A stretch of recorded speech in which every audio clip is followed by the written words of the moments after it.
Okay. Good evening. Welcome. We are ready to begin our next class on the Kitzur Shulchan Aruch. We are chapter 3. We're still talking about the morning routine. We spoke about the Moeda'ani, the first thing we wake up, we thank Hashem. What we do in bed, what it should motivate us, should inspire us, should get us going. Thinking about Hashem is always there with us. Wake up strong like a lion, not to give in the laziness of the heart. We spoke about in the second one. We spoke about washing negavaser into Latidayim right when we wake up. With the custom, and we spoke about this ruach, this bad spirit, this negative spirit that's on our hands that we have to get rid of. We don't touch anything before we wash negavaser, etc. And in the third chapter, we talk about getting dressed. Getting dressed and kind of just starting off your day. What type of clothes, how to get dressed, how to walk. And again, I said this like 10 times already, but the idea that there's actually halacha, the Torah directs us on how to just how to walk.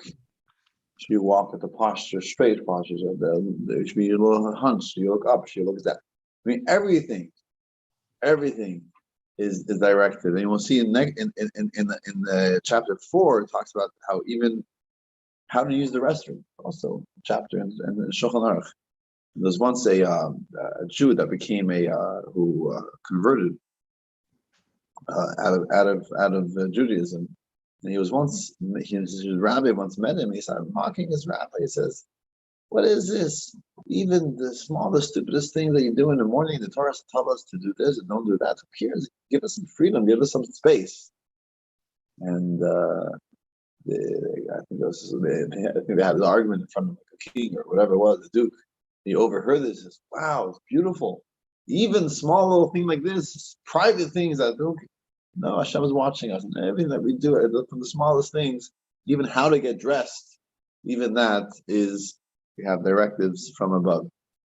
So that is chapter 3, and it has 8 halachas, 8 seifim. So let's begin. Kesiv, it says in the pasuk, that we should go in Hashem's ways with tznius, with modesty. Therefore, the person has to be modest in all of their ways. And therefore, when a person either puts on or gets dressed or gets undressed, or any other clothing that a person wears, so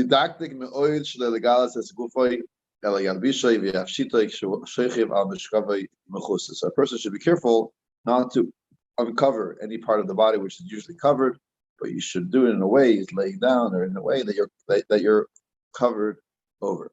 This is obviously talking about when you're not in the restroom or not in a bathhouse. And we'll see that soon. That doesn't apply to in a bathhouse, in the restroom. There, a person obviously is allowed to uncover themselves. And a bathhouse is even when there are other people there. It's also, today, men, you can use the mikvah. Sometimes some communities, the men will use the mikvah together. The idea over there that it's not considered not modest to be undressed in a bathhouse, but in a person's own house, even their own bedroom, where no one else is there, a person should still try to be as modest as possible. A person should not say, "Listen, I am on closed doors, and it's dark. Who sees me?" Because Hashem fills the entire earth. And darkness and light darkness is just like light for him. So it's kind of 2 reasons over here. That the modesty and being somewhat of ashamed and being careful with what we do brings a person to have this like a bittul, like a subjugation, a humility to Hashem. So it's really 2 things. First of all, who sees? Hashem sees. Second, so it's really for Hashem, being tznius for Hashem. And also, it's news for the person. The person trains themselves to be modest, even when no one's looking. It also brings this person to the recognition that, wait, Hashem is always watching me. So it's not only when I'm getting dressed or undressed. It's always. I always have that feeling that whatever I do, Hashem watches. So I'll have this feeling of humility before Hashem. So that is the first halacha. There's an interesting discussion. Which clothes exactly does this apply to? So obviously there's clothing that cover the general parts of the person's body, which are generally covered. But there's a discussion, for example, what about, say, socks? Is it immodest to walk around without socks? Is there a difference between a man and a woman? So you go to Israel, you go to a wedding. What do the men wear to weddings? They don't wear socks. They wear their sandals.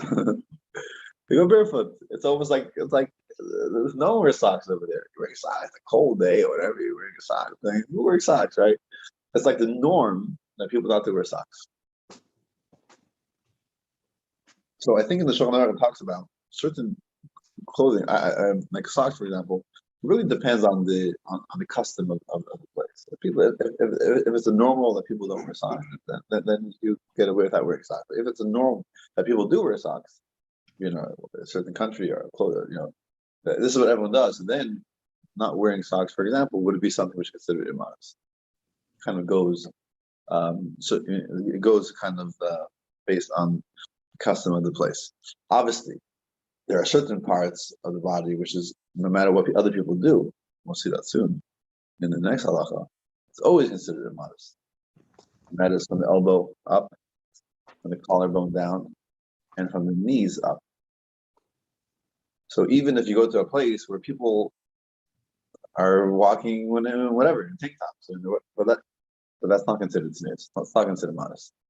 So we shouldn't be doing that. Well, for men, it starts by the elbow or wider. So I think it says the elbow for men as well. I mean, it happens to be. You see men wear sometimes short sleeves. Tillin is double in the book. Oh, so it's not. So good point. So it's tefillin we put over there. In fact, I know that there are some people that when they put on tefillin, they're very careful not to touch their, what's this called? An arm, upper arm. Because if you touch any part that's usually covered, you have to wash your hands. Maybe because you uncover it too. So some say that because you bring out the tefillin, you don't have to. But I've been to a shul, I remember in Toronto, and then I always just see people put on tefillin and they just go wash their hands. So why wash your hands? Oh, we put on tefillin, we touch the arm, or they're very careful not to touch. I haven't seen people like, to have this chumrah that every time they touch. In fact, is touching considered touching it is the back of the hand? Yeah. The short sleeve shirt, the kind of shirt Rebbe wore, that shirt goes higher than elbow. No? You're right. It might be different. But I think whatever. There's a discussion about a woman whether it begins from the knee above or does it really go from the ankle. Like with tights. So that's why women wear tights. So the question is, whatever, it's a discussion because there seems to be like a plate of the kumras, like a slip of the pen that one the Mishnah Brura writes that it applies from the knee and above, even though it seems like it should really be from the ankle, or something like that. Anyways, that's a discussion for itself. Okay, let's look at halacha 2, second halacha. We don't follow in the ways of the non-Jews. This is an interesting halacha, that there's this concept in Judaism that Jews, Hashem wanted that Yidden, Jewish people, should be a little different. You don't have to follow every mishigas, is the word in Yiddish you should learn. Any mishigas that's going on out there in the streets, this is the new style, this is what people do, this is what we have to follow as well. So Hashem says, don't go in the ways of the Goy. Now, it's a long and very detailed subject. What falls into this category? what exactly is considered chukos hagoyim, the ways of the non-Jewish people? Does it mean something which is specific to non-Jews? Does it mean that there's some like non-Jewish religious idea behind it? Is it something which is, let's say, clothing which are very immodest, or is it just non-Jewish people are doing it, therefore I'm not going to do it either? So I think it's understood that obviously I could wear a shirt, I could wear pants, I could wear whatever, just even though this is what everyone wears, I don't have to have a different type of clothing article of clothing. But I think it's something which is a specific style or a specific thing which is a little bit maybe not so modest. And this is the trend. This is what everyone follows. So for Jewish people, we say you don't have to follow it just because everyone else is following it. Let's read it inside. We should not follow in the ways of the non-Jews. We shouldn't try to compare ourselves to them. Leba malbush, not in their clothing. Leba seyar, and not in their hairstyles. Shenamar v'leiselcha v'chukes hagoy. V'nemar v'chukes hagoy v'leiselcha. V'nemar yisham l'cham hadinakash achareim. So we have three different verses that bring out the same point.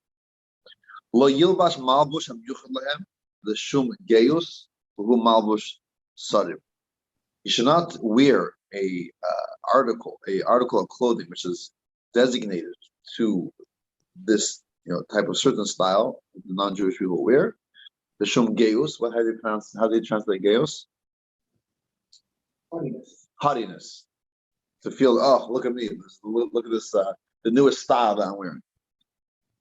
This is what the sadim, the officer, the prestigious people wear.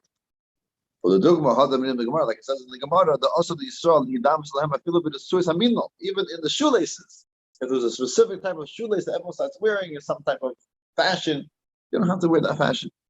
She'im hayadarkam liksher kach v'derech sal b'inin achir oishahayim in hadam liz lehem b'desuis hadum v'leishay yisrael shveres shul tzem b'shacham v'edal anav v'shuvus tznius. Also the Yisrael l'shan. So if, for example, the Gemara says that if there were specific types of shoelaces that they came out with a new style. For example, there's a certain way they tied it, different. They came up with a new way of tying a shoelace, which is like a specific fashion. You don't have to follow that fashion. Or if the color, Jewish people always had black shoelaces. Black shows on humility. And suddenly they came out with red, very flashy shoelaces. You don't have to wear those shoelaces. And it's forbidden to wear those shoelaces. This is obviously, it's just examples. Obviously, every place and time is different, but try to adopt this and apply this to your situation. Any clothing which is meant for haughtiness, for pritzus, for like kind of just for show and for fashion, very loud, as they say, a person should not do so. I remember when I was in yeshiva, I love talking about my yeshiva. So I was, I guess, in 9th grade, my first year in yeshiva, and one of the bachim, when the yeshiva boys comes in with a new belt, my teacher tells him, "I don't like your belt. I want you to take off your belt. It's not tznius. Tznius, not modest. Tznius means something like it's not like belt. It's a belt. The belt is just a belt. How's it not tznius?" Said it's too loud. It's too loud. Like, what?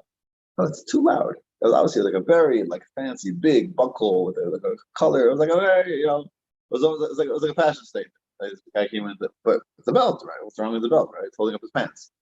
But it was something that was there. It wasn't just for the utility of it. It was to make a statement. Look at my belt, right? It wasn't such, like you said, it was a very loud belt. So therefore, it didn't fit. It didn't fit with this with the Jewish style of dressing. So it should be mabush of yasum beinin hamoida al hachna, of bittul hachna and tznius. He quotes what it says in the Midrash and the Sifri. Shlei teimar hoyel v'hein yitzim ba'argam avnei yitzim ba'argam hoyel v'hein yitzim b'kulsim. He says, just because they're going out with purple or this nice color, I should also follow that color. They're going out with certain type of weapons, or I should also go out with the same thing. No, this is sometimes it's very haughty. It's just for show, and the person says that the portion of Yaakov has no part in this. The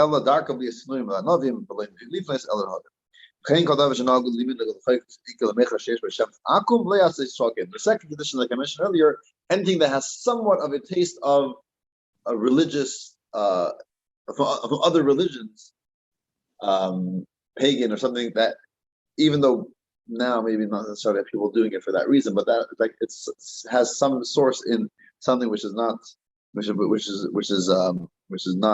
Jewish religion. Also, a Jewish person should stay away from. So that's why certain non-Jewish holidays, secular holidays, some of them Jewish people also adopted, and some of them we stay away from. And this is really this discussion. It's a very broad discussion, but I have an opinion exactly how to apply it. But for example, Thanksgiving is always this big question, right?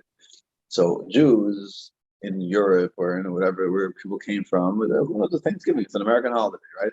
But the Jews came to America. Many times it's second, third, or fourth generation American Jews, and they want to celebrate Thanksgiving, right? It's such an important holiday for them, right? And the theme of Thanksgiving is the Jewish theme. The idea of Thanksgiving, it's a beautiful concept. We have in Judaism the idea of gratitude all the time, right? So the question arises: are Jewish people allowed to celebrate Thanksgiving? And these questions came to the big place. Moshe Feinstein, and many people dealt with it. And for the most part, there's some people who held that anything which became a non-Jewish, even secular, but non-Jewish holiday, Jewish people should not take part in. But Moshe and many others felt that no, just because non-Jewish people are celebrating this, but it's not a non-Jewish theme. It's not like a religious background to it. Therefore, the Jews are able to do it.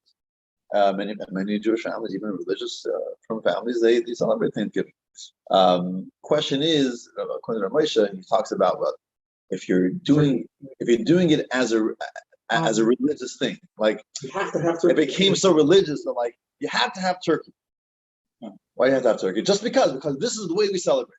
Then it's already questionable. Now, if you want to serve turkey, fine. I mean, some people, a lot of people serve turkey, but not that it's like you must serve turkey because this is the way to celebrate this holiday.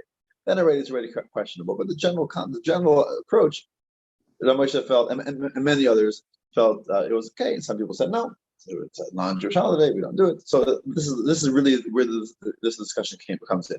Other holidays, even if we are celebrating it as a secular family time, let's just have let's give gifts on the 25th of December, right? We'll light some lights. It's nice. I like this. You go to the store, some beautiful lights on my trees. Why not? I just like it. I don't believe in any religion. I don't believe in the background. I don't even know what the source of it is. It's just a nice thing, right? No, because the holiday has a source in a non-Jewish religion. Even though we are celebrating it as secular Americans, we're not even talking about the religious aspect of it, but it's a religious holiday for non-Jewish people. So it's not just that we don't do it because we're Jews, it's actually forbidden. It's a isser, it's a prohibition for a Jew to take part in those holidays. And then there's obviously many other holidays, and there are other holidays which are like kind of gray areas, like religious and not religious, right? So this is really where this discussion comes in.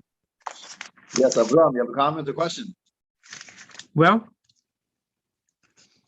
on the Thanksgiving, you're saying it's an isser? I'm not that big of a rub to Paskin. I'm just saying that many giant rabbanim in American history in the last 60, 70 years have dealt with it. There are some who said it is forbidden, but I would say more rabbis allowed it, at least I know of. Written responses allowed it. Maybe some of them limited exactly to what degree. I definitely would not say that families who do it are doing anything against halacha. Many religious families, who even Lubavitch families, who are celebrating Thanksgiving, and if I'm not mistaken, I think the Slater Torah Academy celebrates Thanksgiving as well. So That's not a right for anything. not right for anything. Okay. Listen, I'm not saying you should adopt it if you have not been celebrating Thanksgiving. I'm totally fine with that. Personally, in my family, we don't celebrate Thanksgiving, but there are many families who do celebrate Thanksgiving. You're Canadian. I'm also Canadian, right? But I'm saying that I'm just saying that this is where the discussion comes in. This is really the topic. The idea of loy seilchu b'chukas hagoyim, not to go in the ways of the goyim. How exactly do we apply this? So the general concepts are: if there's a religious, like an idol worship religion, non-Jewish religion involved, even if it's somewhat in a distant involvement, but somewhere in the source is somewhat pagan. And by the way, the question also comes with Mardi Gras. Well, My point is today, That- no one even knows about the religious aspect of Mardi Gras. That's a different category. They have. It's very hard it's very hard. This is a discussion obviously for the New Orleanian Jewish community because More pagan so I'm saying even though, it's just a nice time. It's a nice time. My kids can go see the flow, see the thing, right? But They're just getting it ready for Purim. That's Yeah, what if we put Washington it, right? Parish is for. no, the other questions are, let's say, New Year's, for example. New Year's. What's New Year's? Yeah, that's actually what I was going to ask. Rosh because Hashanah. Right, I'm saying I don't know. I'm not an historian on American history and American. No, so I'm saying, are you allowed to go? Are you allowed to go? First of all, are you allowed to celebrate New Year's?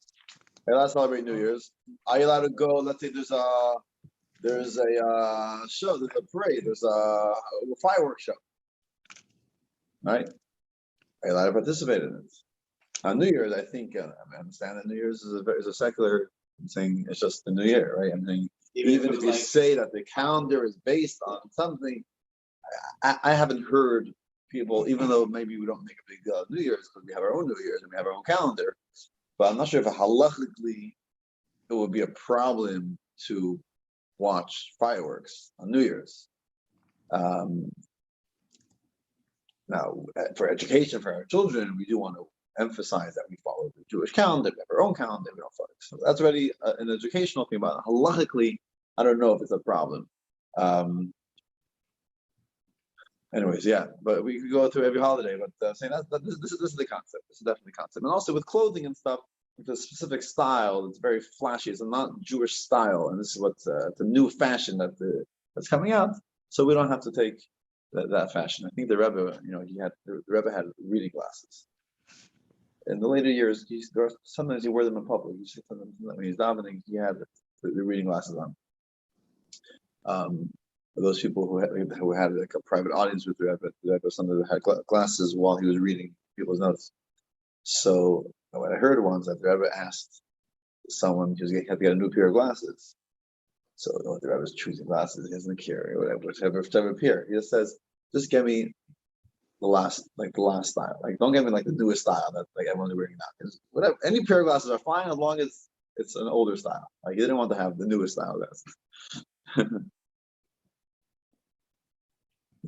Anyways, obviously this is a very gray area. It's a lot of money. Our attitude, you go to the store, you buy clothing, but the point is, it should be, shouldn't be very loud and, in the latest fashion. And interesting, and this even continues in the third halacha, which takes us even like a little bit of a step further.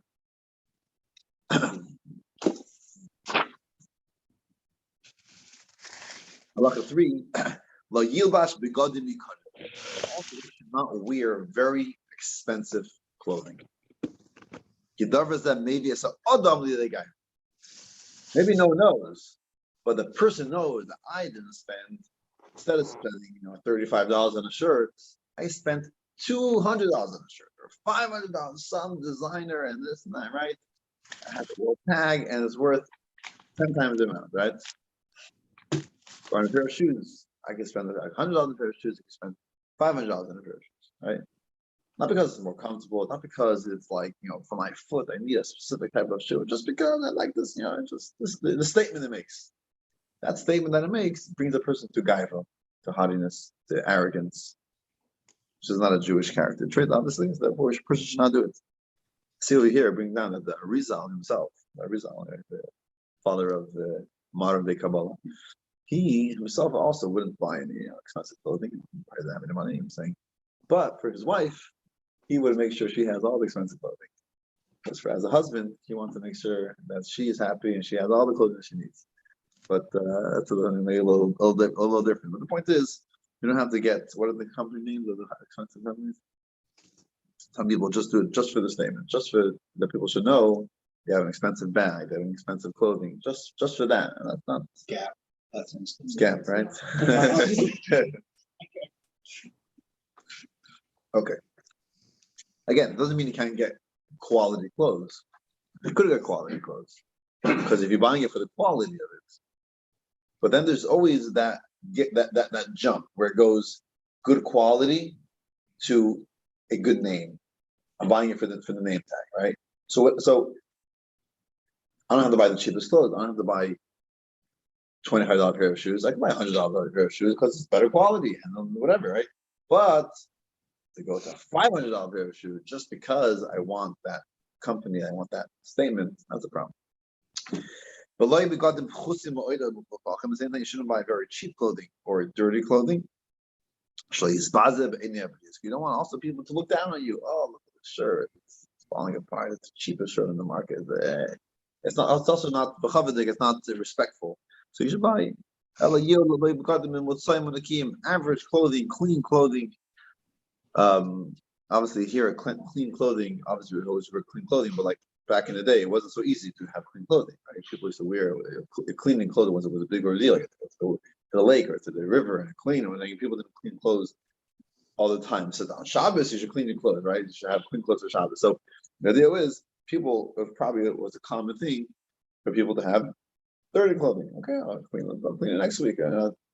So no, a Jewish person should have clean clothes. It's more respectful to have clean clothes.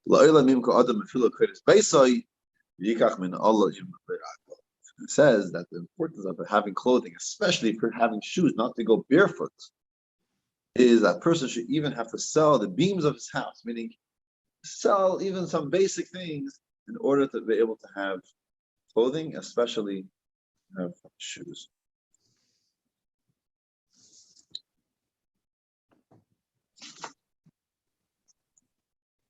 Okay. Ooh.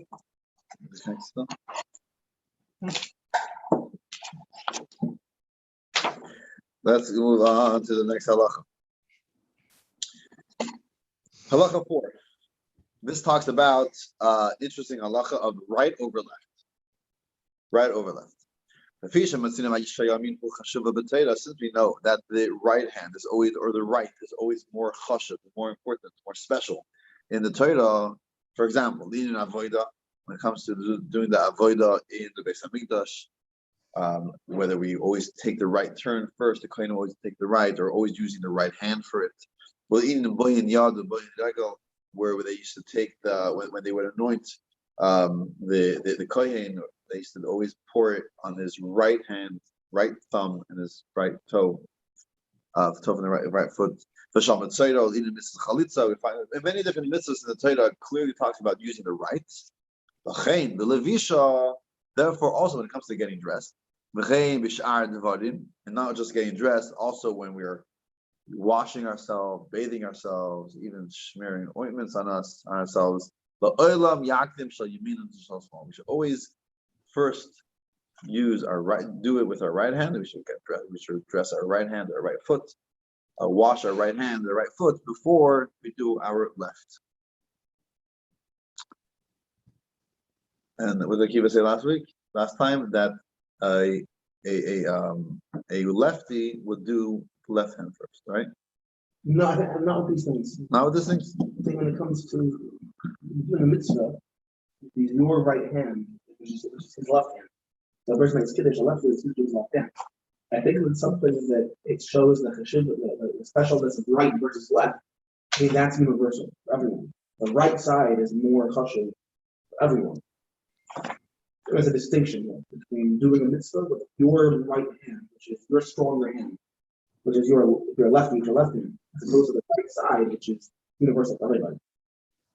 Got it. If I remember correctly, Okay. that's different. So getting dressed, we put the right sleeve in first and the right foot, and the right sock and the right shoe. We always do the right first. And even the washing, bathing ourselves, or what we're taking a shower, we wash the right before the left. And before we get to that, another thing with the right that goes first is also when it comes to our clothing, our suit jackets. Right? How's the suit jacket closed? Close. Put the right hand first. What goes above the other? Which side goes above the other? Oh boy. Right over the left. You go to the store, you buy a suit. Naturally, how do they set the buttons? For men, For men? it's different from women. Well, how's it for women? Right over the left. We don't wear Yeah, suits it's these days. left over the right. Left over right. And for women, it's actually Right over right or left. Why? I don't know, but that's what it is, right? That's the way a typical suit is, yeah. If you go to Bar Park, you buy your suits, it'll be right over left. They actually you actually make them different. They make the holes and the buttons right over left. Because the Shulchan Aruch tells us that even when it comes to our clothing, we should put the right over the left. Now, with a shirt, shirts come left over right. I remember actually, my grandmother, she used to work in Williamsburg. She was in her Heights. She used to work in Williamsburg, so she used to sometimes shop for me. I was a young kid. I came home, I bought you some shirts. So she used to buy shirts in these religious, stores in Williamsburg. And they actually had regular button-down white shirts that were right over left. But generally, I don't see people being careful with that because a regular shirt is not such a big deal. But like it comes like a jacket, a suit jacket, which is more like more of a chashuv article of clothing, or our kapota that we wear on Shabbos. Those we're supposed to button the right side over the left side.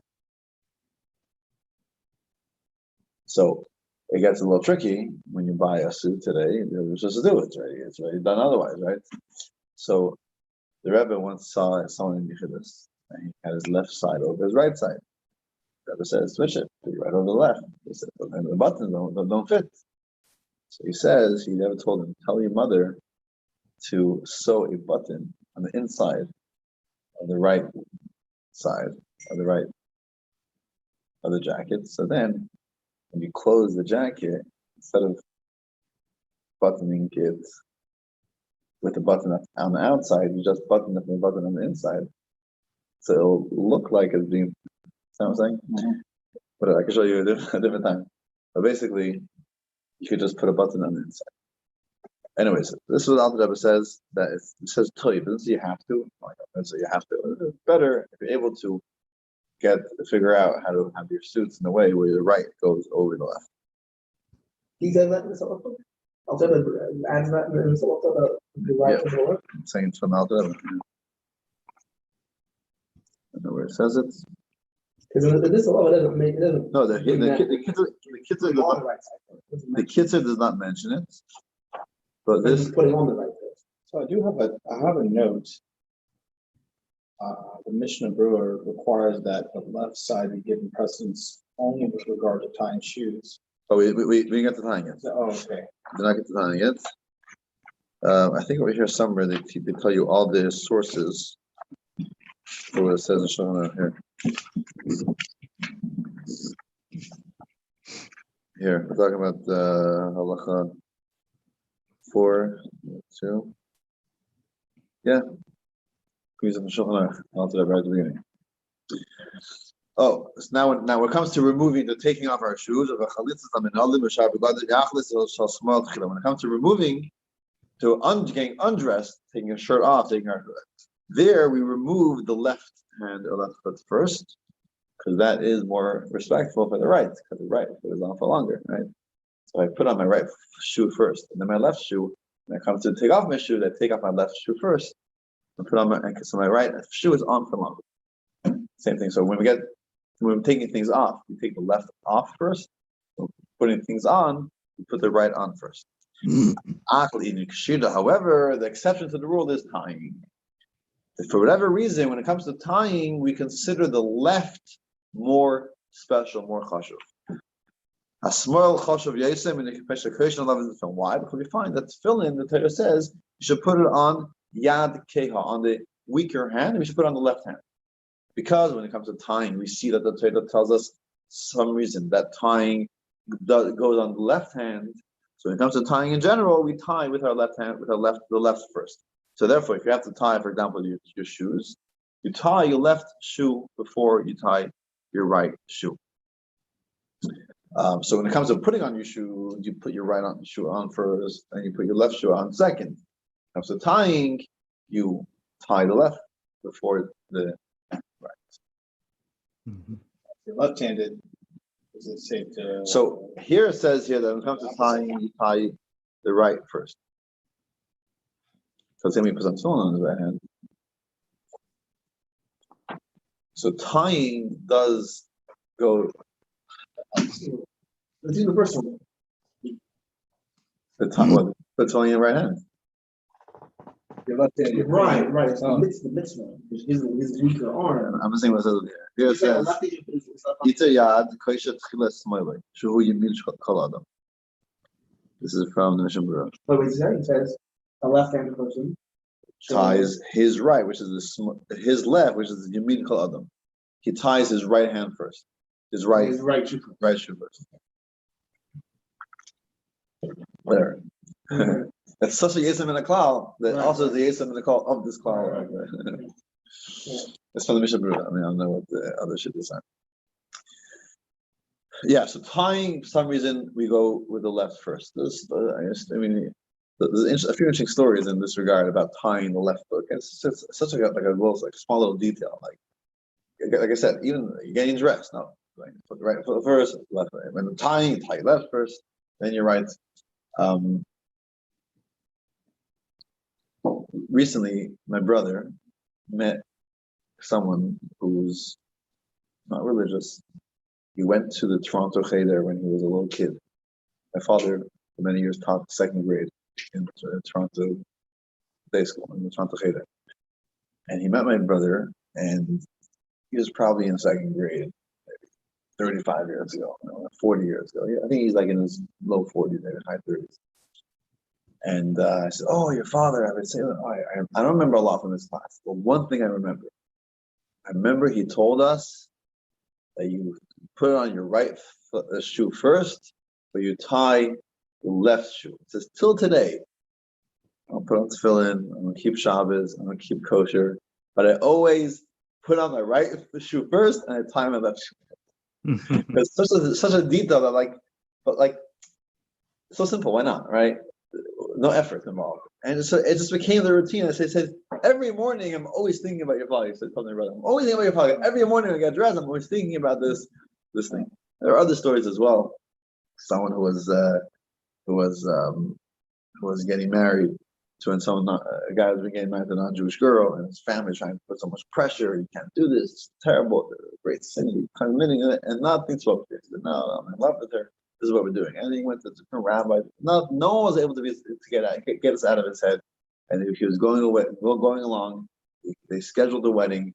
The day of the wedding, he's getting dressed in his fancy suit or whatever it is, and he has his hair done, and he's all getting all kaput, as they say, all getting ready for the wedding. And then he comes to put on his shoes. So he starts putting on his shoes, and he remembers when he went to school that you have to put on your right shoe first. You got to tie your left shoe. And he starts thinking about it. He's thinking wait, the Torah tells us such small details in our life, how we should live. And as he's thinking about it and reminiscing from his time in the Cheder and time in school, not this guy, there's a different thing. And eventually he realized he slowly going through this all of it, remembering his youth, remembering he was religious, and he just kind of ran away. So, this is not for me. I can't marry someone not Jewish. And he became a religious guy. So many interesting stories about how people. Another story how someone saved their lives in the army because they made a commitment that they're always going to put on they're always going to tie their left shoe first, and then one morning in a rush, and he realized that he by mistake tied his right shoe first, so he left the line to take off shoes to retie them, and while that happened, a bomb hits. Right, we were standing like all these like crazy stories.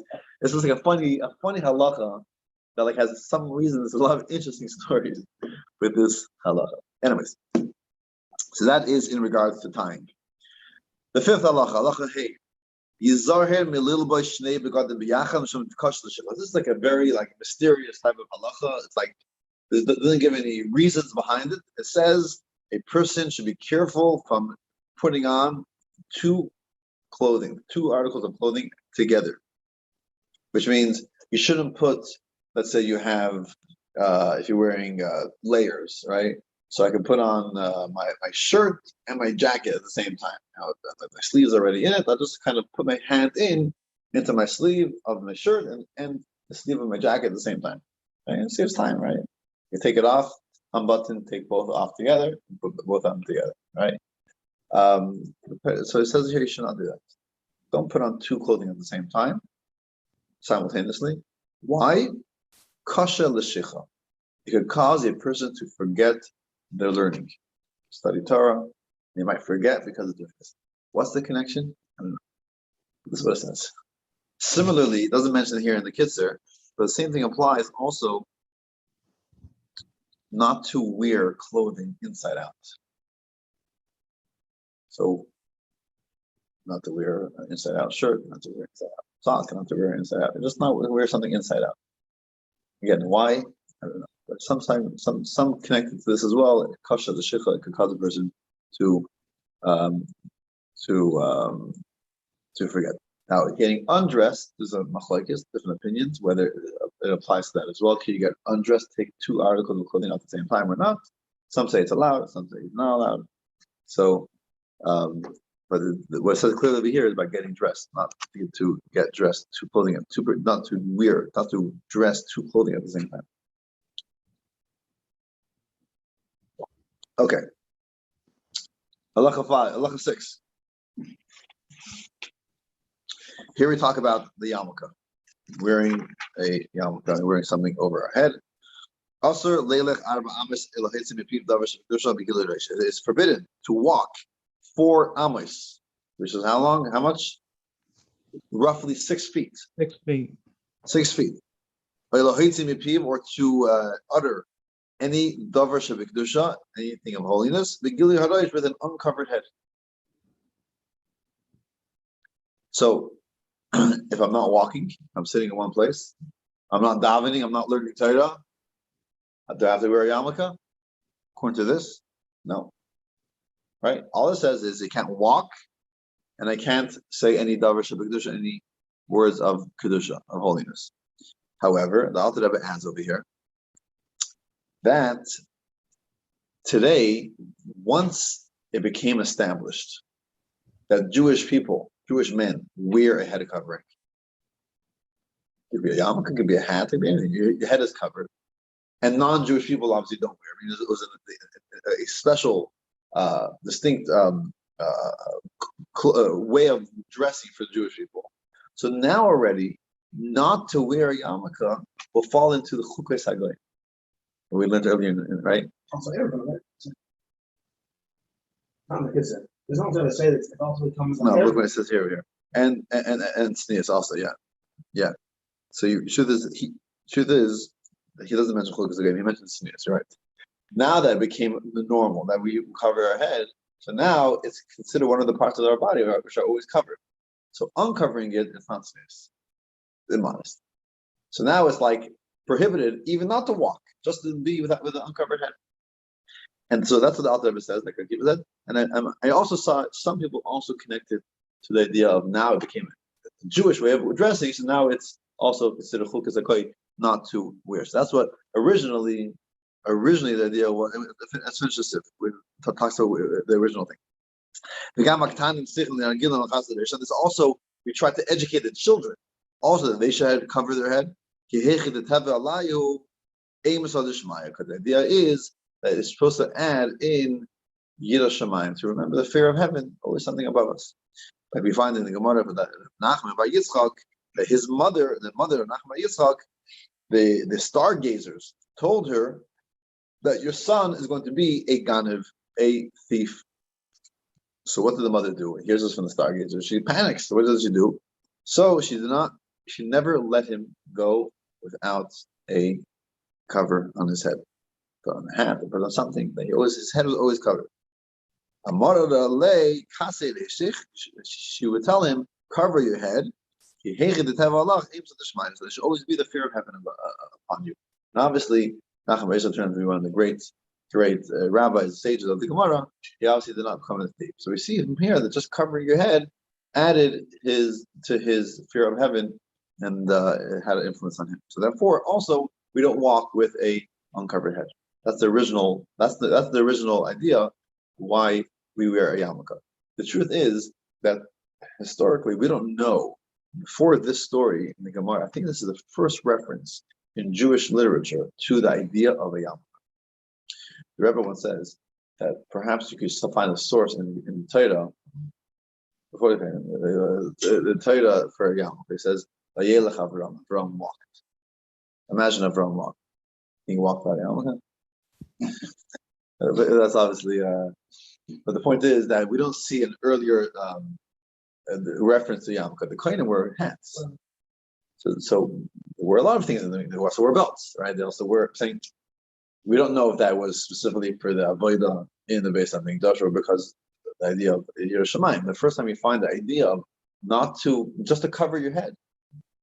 I think this is the Gemara is the first reference. So it's not clear if this is the original. Like she came with it, like the mother of Nachman. She came up with this idea, or perhaps this was already an established custom, and she maybe applied with children as well. Or maybe she was really particular with it, and maybe it was just like not everyone wore it, maybe just certain people wore it, and she adopted this and it became kind of something that everyone did. So it's unclear exactly when it began, and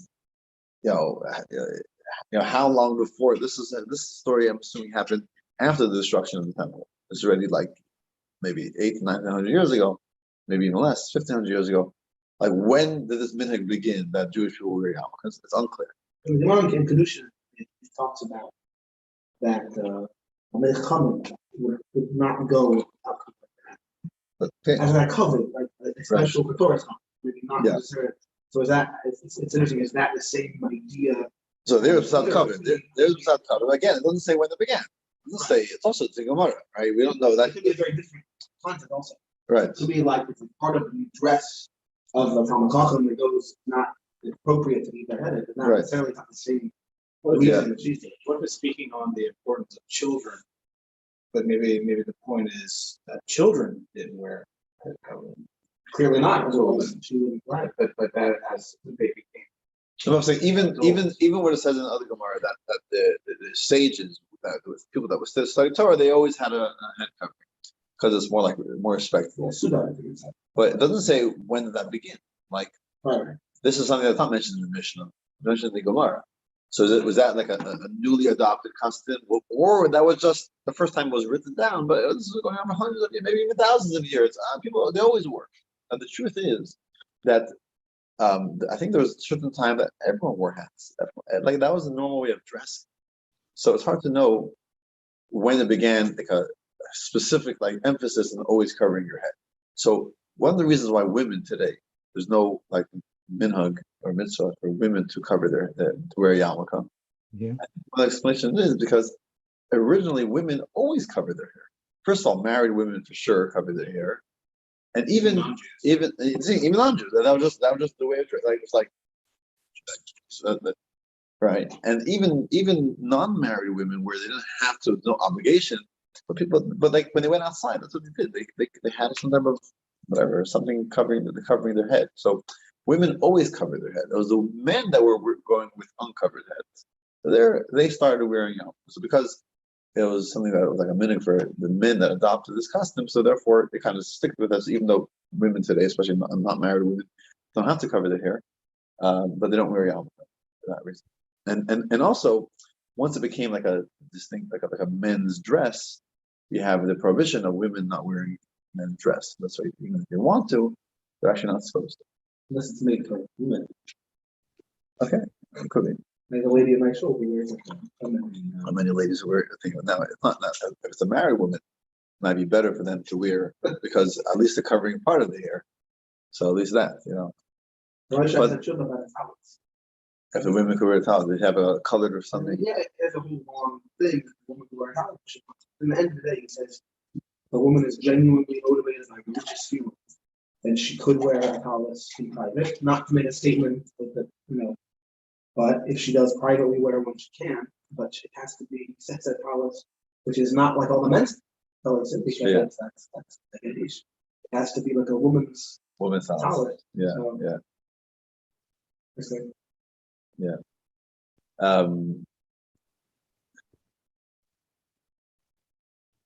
So, Remember Rivka has like the ancestor, a woman who used to work for something. Yeah.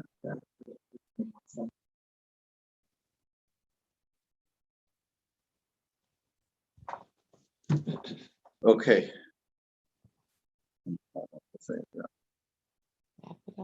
It was amazing. What? I bet you it was amazing. What were you saying right before you said that? Study in the back of his eyes.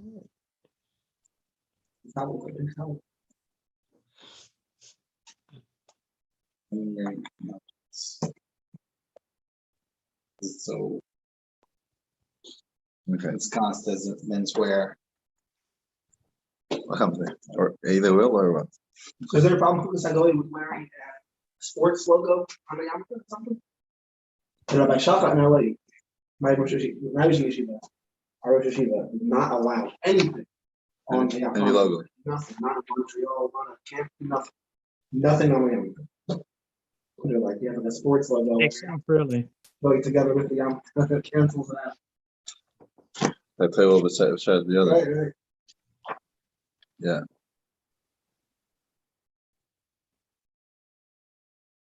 Wearing a yarmulke, while we're on the topic, so like it says the main thing is about I don't want to say.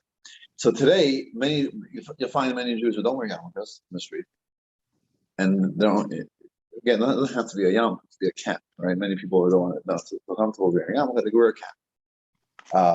So there are many people who don't even wear caps, right? Many religious Jews, from Jews, you come to see them in shul, you think that they are religious or Torah mitzvahs. But when they go out there in the street, they don't wear a yarmulke. So obviously, there must be a source for it because these are religious Jews. So there are definitely hatarim that's the people say that if you're going out there and it's for business or not comfortable, you're allowed to take off your yarmulke. And there are many Jews who are learning Daf Yomi every day, and when they're going to the office, they're a lawyer, they're a doctor, they're not wearing yarmulkes. So to say that they're over on an Isser, I'm not going to say that. However, definitely, we strongly encourage, and there's obviously some opinions that say that you must wear a yarmulke. So some people wear caps instead if they don't feel comfortable wearing a yarmulke. It's not easy. Kila could talk about when being in high school wearing a yarmulke. It wasn't easy, but saying sometimes Aaron Strauss, right. So if you're looking for ways out, you're looking for a tatum, definitely you'll find a leniency, and they don't have to. But we try to not find leniencies, and we wear yarmulkes. We'll talk about first of all, it's not right. So it's who we are. It's our identity. It's the way we dress, right? We don't have to change things because of others, and ultimately, I think a lot of it is in our minds how we feel uncomfortable. But we're proud of who we are, we're comfortable with who we are, and people will respect it as well. Many stories about this idea of wearing a yarmulke. The story about someone that was getting either being promoted, was getting or just going for an interview or something, and he always wore a yarmulke. And then he was getting this a very high end, he was very nervous, and he was like, he really wanted to get this promotion or to get this job. It was a very prestigious job. So he had this really internal debate within him. Should he come with the yarmulke to the meeting, or should he take off the yarmulke? With or without? And last minute, he decided he's just going to take it off. More comfortable. Who is this guy with the yarmulke? If whoever gets into the meeting, he takes the yarmulke, puts it in his pocket. And they're having this meeting, and the seat is not going well. And the guy says, "What happened to your head covering? I always see your head covering." Surprised. He says, I thought I'll take it off, not to stand down, not to be different. He says, we wanted you because we wanted someone who is firm in their belief and someone who has conviction and someone who could get a job done. If they want to do it, they'll do it. Not someone who's very timid and someone just like gets afraid of what people are going to think of them. That's what we wanted. And now we see that it's not you. So there are many, many similar types of stories, but yeah. So that's the first of all. Second of all, the idea that sometimes people who don't wear yarmulkes, they come to a shul and they wear a yarmulke when they come to a shul, that is really a source. It's not just, hey, just because now I feel Jewish now. The Shulchan Aruch says that one of the times, either walking 4 hours or when you're saying something of kedusha, so when you're davening, or if you're learning, or if you're being in a holy place, it's not just now. Hey, why not? Now I'm feeling Jewish. I'm wearing a yarmulke, but it's actually the Shulchan Aruch says that is more an important time to wear a yarmulke. So, or at home, I don't wear a yarmulke during the day, but I'm making kiddush. I'm going to wear a yarmulke. Yeah, you should be wearing a yarmulke, especially for kiddush, because you shouldn't be saying kiddush without a yarmulke. So there is a source. So even if people who aren't wearing yarmulkes all the day, there is a source to the idea of wearing a yarmulke specifically when you come into a shul, or when you're davening, or when you're learning, doing a mitzvah, you put on a yarmulke. Just interesting idea. It's not like Jews are supposed to wear yarmulkes all the time, and some people choose when they want to wear it. That's also true. But in addition to that, there is this concept that specifically when you're davening and learning or doing a mitzvah, you should be wearing a yarmulke. Our minhag is that we even educate our children to wear yarmulkes. Obviously, a young toddler, it might be hard for them to wear a yarmulke, especially when they turn 3 years old. After they're upstanders, when their formal Jewish education begins, we try to educate them to wear a yarmulke, we pin it onto the hair or whatever it is. Obviously, some children don't keep it on, and that's fine. But the point is, even from a young age, we try to have them wear a yarmulke. When a person is sleeping, definitely not walking 4 hours, you're not davening or learning. There's no mitzvah. You don't have to wear a yarmulke when you sleep. However, the Chassidic minhag, the minhag of the Chassidim is that even when we sleep, we wear a yarmulke. Does it fall off? It might fall off. But we definitely go to sleep and we try to wake up with a yarmulke. You know that in the yeshiva Temchat Mimim in the Babish, the original, and by the way, tonight is Chav Cheshvan, is the Rebbe Rashab, the founder of the first, the yeshiva, the official Chabad yeshiva Temchat Mimim, that was founded 125 years ago or so. He used to walk through the dormitory at night. And he noticed to see which yeshiva student was sleeping with a yarmulke, and which yarmulke fell off. It fell off. He would put it back on their head. He didn't want to sleep. And the Hayemi and the Rebbe and the Hayemi, that a chassid is noticeable when he eats, when he walks, and when he sleeps. Even when you sleep, shlaf the chassid. Chassid is sleeping. The sisters that we spoke of last week, and we wear a yarmulke even when we sleep. So although halachically many religious Jews before they go to sleep, take off the tzitzit, take off the yarmulke, put it aside, and the first thing you wake up in the morning, put the yarmulke back on, which is fine. But our custom is that even at night we try to wear a yarmulke. Sometimes like a sleep style yarmulke. Yeah, some people have like a bigger size yarmulkes. My grandfather, I don't remember this when my father said that he used to go to sleep with this big, like white, almost like a nachman, you see these big white yarmulkes. He said, "Where's the yarmulke? Why? Because it stays on his head." Yeah. So you wear a yarmulke. Or you wear anything to keep it. No, it falls off. It happens. But you're supposed to try to wear a yarmulke at night. When my older boys were younger, my Hashel and Shalom, we bought them. Some Sfardim have like these. Were you here when they wear those, or before your time? This big bukhar, this big like full head size yarmulkes. And I used to put them on just because first of all I like the way it looked, but it just stayed on that way because otherwise it always keeps falling on and it gets lost, whatever. So for a number of years I had those yarmulkes on. I got some family pictures. You see like big, like colorful, big yarmulke. Okay, let's just finish off over here. Halacha 7 talks about how we should walk. Also, a person should not walk. It's forbidden to walk with a outstretched back posture and a stretched out neck, like Oh, look, I'm walking, right? I'm here. Even walking a few steps less than the 4 amas. Kin shnema vatilachnen in toyes goren. The complicated lo yachuf roisha yoisim bidai ala bevila beinus k'lesh yira as a ba connected panov. Gam yida midrach kaf ragloi. So a person should not be very much bent over. A person should not be very much stretched out where like you feel like as if you're on top of the world. You should have an average where you're able to, your head's a little bit bent down, but enough to be able to see the person in front of you, and enough to be able to see your steps. So kind of always kind of a little bit, your eyes a little bit downwards. So again, it shows on the hachna, it shows on the humility before Hashem.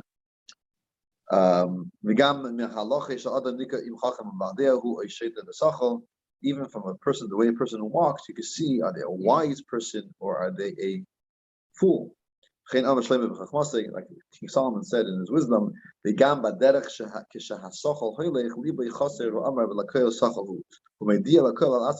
even when a person walks, the foolish person is announcing to the world that they're a fool, even the way they walk. So just the way a person walks should be thought out. To walk like a Jew, like a wise person, not to feel like top of the world, not to be too hunched, but to have the proper average, a middle ground of walking.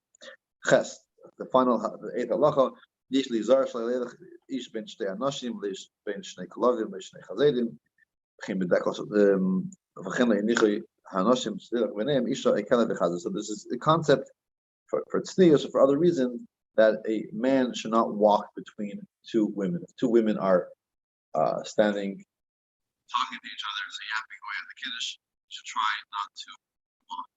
Just not. So the same thing applies. Not just also an interesting thing. We mentioned this is very random connection. 2 dogs, 2 chazedim, 2 pigs. The Alter adds 2 date trees, and some say 2 snakes.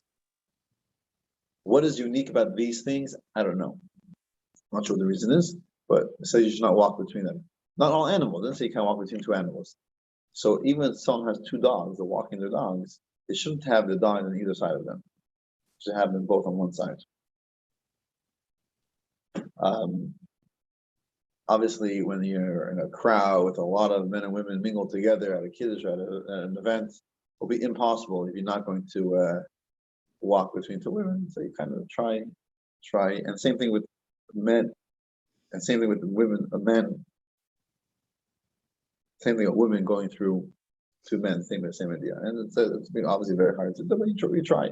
Definitely, if people are cognizant of it and you see someone coming, you kind of move aside. Is it also forward and back or just side to side? I think it's like side by side. That's what it is. To say a story that the Rebbe once came out of the Rebbe, the main shul, the main office in this building. Then, like there's a little courtyard, and then there's another building. That was where the Rebbe's library is. And when the Rebbe was older, for Shabbos or other times, the Rebbe would stay instead of walking home. They would stay overnight in the library. They would walk from the library to his office, to the library, just like passing a courtyard. And in the courtyard, the kids were running around and playing, right? So someone once noticed the Rebbe came out of the library and walked across the courtyard, and there were 2 girls that were playing, and they're each standing on either side. And when they saw the Rebbe, they kind of like stood. They were kind of waiting for the Rebbe to pass. But there's 2 girls. So the Rebbe, the one place for the Rebbe to walk was in between them. So they were kind of they were watching what would the Rebbe do over here? Because the Rebbe was a gentleman, right? He was a very nice guy. So he wasn't, he didn't want to embarrass anyone or get on the. So the Rebbe calls over one of the girls, or maybe goes over to one of the girls, and the Rebbe whispers something in her ear. She smiles. She goes over to the other girl. Tells the other girl something, and then the Rebbe walk because they're both on the same side. Later, this guy ran over to the girl. What did the Rebbe tell you? What did the Rebbe tell you? The Rebbe told me to tell my friend Shabbos. That was his way of just getting her to the other side without like making a whole scene out of it.